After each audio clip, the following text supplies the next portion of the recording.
7वीचा result घेऊन एक मुलगा आपल्या बाबांजवळ जातो आणि म्हणतो की बाबा मला सायकल घेऊन द्या. तुम्ही म्हटलं होतं ना की तुला चांगले मार्क्स मिळतील तर मी तुला सायकल घेऊन देईल. आता मला चांगले मार्क्स मिळालेले आहेत बाबा, आता तुम्ही मला सायकल घेऊन द्या. असं तो आपल्या बाबांना म्हणतो. त्याचे बाबा म्हणतात ठीक आहे, तुला सायकलच हवी आहे ना, मी घेऊन देईल. पण तो सारखा टाळत असतो. पूर्ण एप्रिल महिना निघून जाते आणि एके दिवशी तो म्हणतो, मुलगा खेळत असतो बाहेर, त्याच्या पायात चप्पल नसते, जोडे नसतात. तो पिता आपल्या मुलाजवळ जातो आणि म्हणतो की अरे तुला सायकल हवी होती ना, चल मग मी तुला आज सायकल घेऊन देतो. आणि तो त्याला आपल्या कारमध्ये बसवतो आणि त्याला घेऊन जातो. पण तो बाजारात जातो आणि त्या बाजारातच सायकल बघताना तो कुठे बेपत्ता होतो, काय माहिती नाही. आणि जेव्हा कळते तो मुलगा कुठे आहे आणि कुठे बेपत्ता झालेला आहे हे जेव्हा पोलिसांना कळते आणि लोकांना कळते आणि त्यामागचं नेमकं कारण काय हे जेव्हा लोकांना कळते तेव्हा ते शॉक होतात. त्यांना आश्चर्य वाटते की हे खरोखरच कलियुग आहे असं सगळ्यांना वाटते. नमस्कार, मी सुजाता, सोशल वर्कर सुजाता ह्या यूट्यूब चॅनलवरती तुमचं मनापासून स्वागत करते. समाजामध्ये अनेक अपराधी घटना घडत असतात, त्यामुळे मन खूप दुःखी होते, कष्टी होते, घाबरून जाते. पण कुठल्याही गोष्टीला घाबरायचं नसते, त्याला समोर जायचं असते, त्याला फेस करायचं असते, त्याला लढायचं नसते, लढायचं असते. जनजागृती हा या कार्यक्रमाचा उद्देश आहे. आजची सत्य घटना जी आहे ती यूपीच्या ग्रेटर नोएडा या ठिकाणची आहे आणि तिथे एक घर असते. त्या घरामध्ये एक पिता घरी येतो आणि आपल्या मुलाला आवाज देत असतो.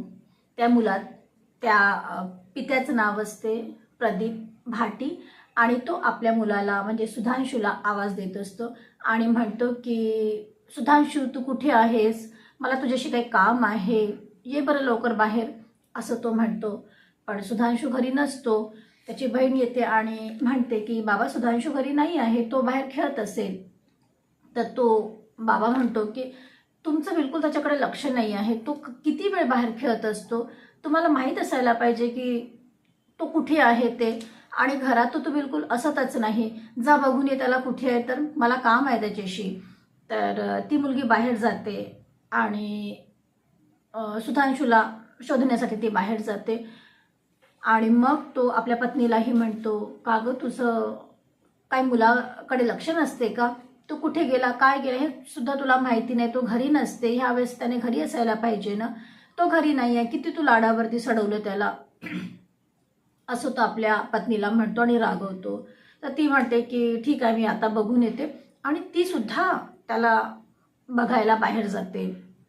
म्हणजे मुलगी पण बाहेर शोधायला बाहेर जाते आणि पत्नी पण शोधायला बाहेर जाते आणि खूप शोधाशोध करतात ते दोघी पण.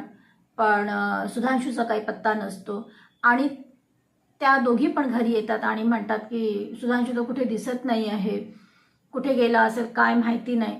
मग प्रदीप भाटी आणि पत्नी आणि मुलगी हे तिघंही सगळीकडे शोधाशोध करतात. कुठे असू शकतो तो, त्याचे मित्र, तो कुणासोबत खेळतो, मित्रांच्या घरी, सगळीकडे ते लोक शोधाशोध करतात.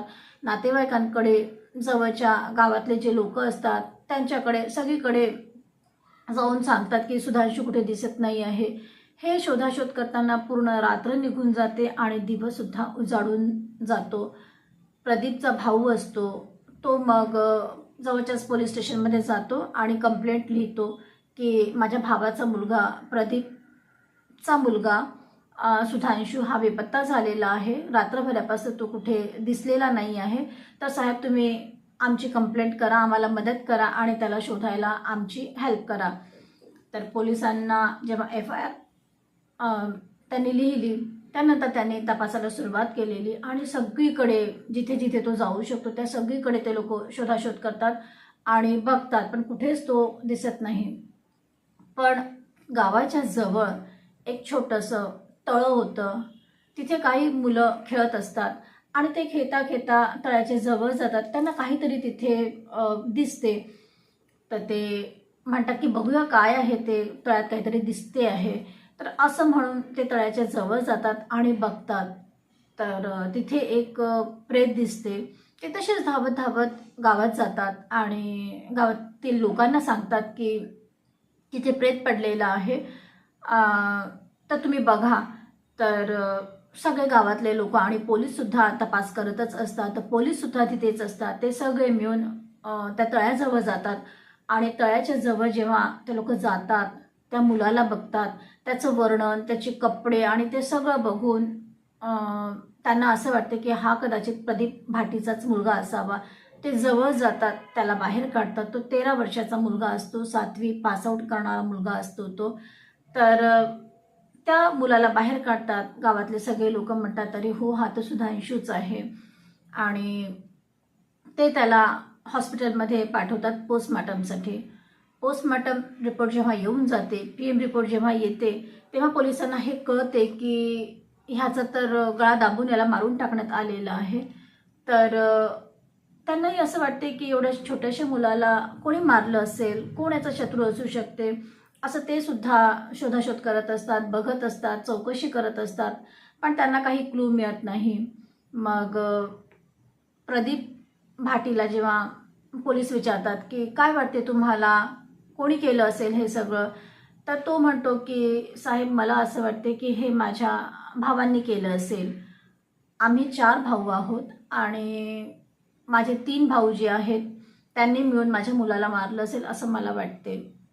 पोलीसवाले म्हणतात की का बरं तुला असं वाटते, तुझे भाऊ का बरं असं मारतील त्याला, तुमच्याच घरचा मुलगा आहे तो, असं कसं करू शकतो तो. तर आणि का तुम्हाला असं वाटते, त्याचं कारण तर सांगा तुम्ही.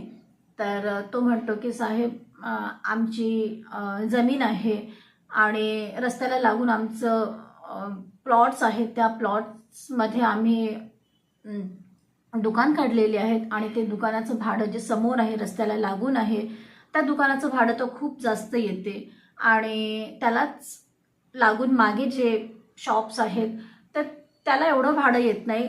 पण जे रस्त्याच्या जवळ, रस्त्याच्या समोर जे आहेत त्याला भाडं चांगलं येते आणि मागे माझे प्लॉट्स आहेत, शॉप्स आहेत, तिथे काही जास्त भाडं येत नाही. आणि एक जमिनीचा तुकडा आहे आमच्याजवळ, तर त्याच्यावरती मी पिलर बांधलेले. तर माझ्या 3ही भावांनी मला येऊन खूप मारलेलं आणि त्याच्यासाठी आमची मारपीट झाली आणि पोलिसांपर्यंत कंप्लेंट केलेली. पोलिसांनी आमच्यावरती गुन्हे लावलेले आहेत आणि त्यांनी आम्हा 4 भावांमध्ये समझोता केलेला आहे आणि ते प्रकरण आता शांत झालेलं आहे. पण तरीही मला असं वाटते की अधूनमधून आमचे भांडणं होतच राहतात आणि मला असं वाटते की या प्लॉटसाठी, या जागेच्या तुकड्यासाठी त्यांनी माझ्या जीवाच्या तुकड्याला मारलेलं आहे असं मला वाटते. तर पोलिसांनी त्याच्या 3ही भावांना बोलावलं आणि म्हटलं की तुम्ही सुधांशूला मारलेलं आहे का. तर ते म्हणतात की साहेब, आम्ही का मारणार आहोत, प्लॉट किंवा जमिनीचा वाद नक्की आहे, पण तो वाद सुधांशूच्या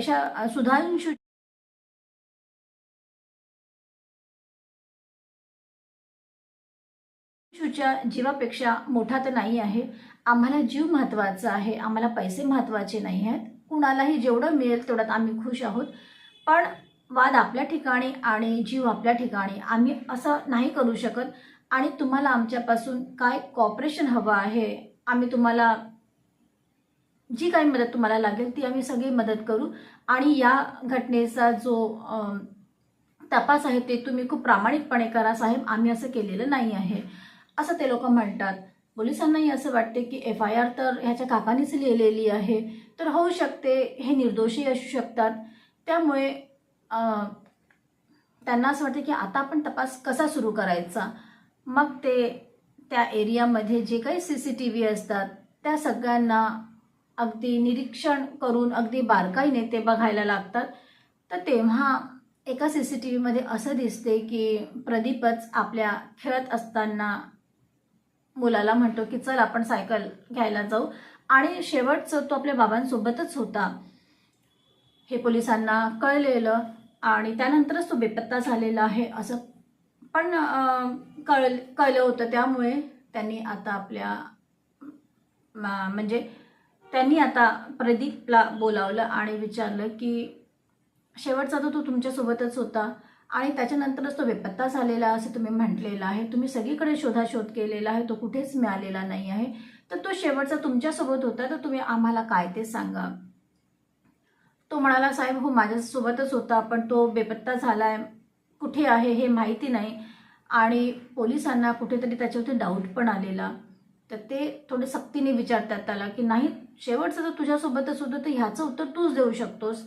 मग जेव्हा ते सक्तीने विचारतात तेव्हा तो म्हणतो की मीच त्याला सायकल घेऊन देण्यासाठी बाजारात नेलेलं आणि मी त्याला बाजारात न नेता कारमधून त्याला मी तळ्याजवळ आणलं आणि कारमध्येच दोरी ठेवली होती. त्या दोरीला काढून मी त्याचा गळा आवळला, त्याला मारून टाकलं आणि त्याच्या प्रेताला मी तळ्यात फेकून दिलं आणि घरी परत आलेलो हे दाखवायला की काही झालेलं नाही आहे.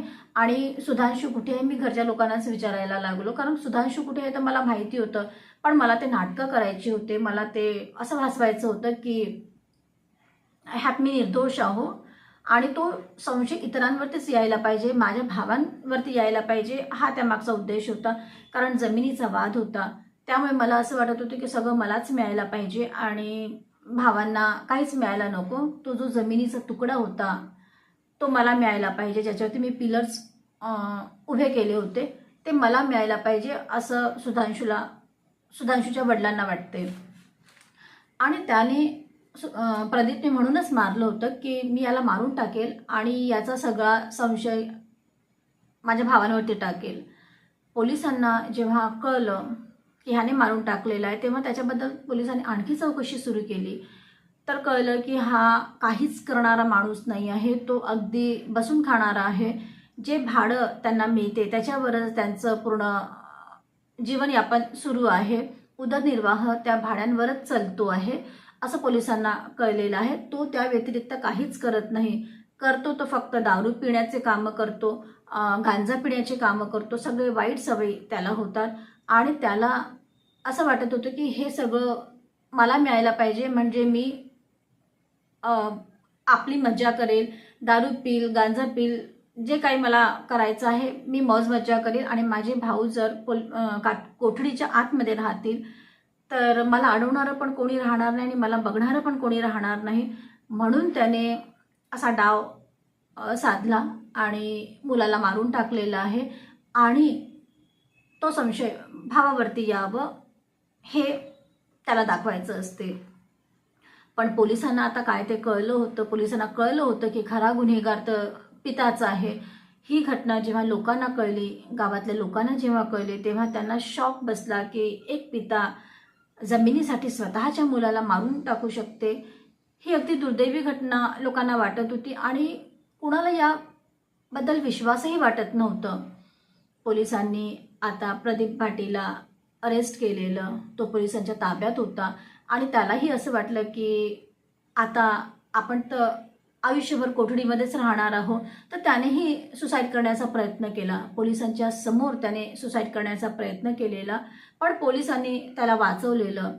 थोडंफार त्याला लागलेलं, त्याच्यासाठी त्याला हॉस्पिटलमध्ये शिफ्ट केलेलं. तो बराही झाला आणि आता तो कोठडीच्या आतमध्ये आहे. तर या घटनेबद्दल तुम्हाला काय वाटते? समाज आपला कुठे चाललेला आहे? कुठलं नातं प्युअर आहे? मी दर घटनांमध्ये किंवा दर स्टोरीमध्ये तुम्हाला मी हेच म्हणते की आज कोणत्याही नात्यावर आपण विश्वास करू शकत नाही. कुठलंही नातं असं प्युअर राहिलेलं नाही आहे. सगळे नाते हे डागाळलेले आहेत आणि असं म्हणतात ना की गुन्हेगारी विश्वात काहीही होऊ शकते, ज्याच्यावरती आपण विश्वास करू शकत नाही हे सुद्धा होऊ शकते. आणि या घटनेने परत एकदा हे प्रूव्ह केलेलं आहे की गुन्हेगारी विश्वात काहीही होऊ शकते. नात्याला महत्त्व नाही आहे, इथे फक्त पैशाला महत्त्व आहे असं म्हणायला हरकत नाही. ह्याबद्दल तुम्हाला काय वाटते कमेंट्स करून नक्की कळवा. तुम्ही पाहताय social worker Sujata, real crime stories, ज्यामध्ये सत्य आहे पण त्यावरती विश्वास ठेवणं कठीण आहे. परत भेटूया पुढल्या वळणावरती. तेव्हाबद्दल लाईक करा, कमेंट्स करा, शेअर करा आणि सबस्क्राईब तर कराच करा.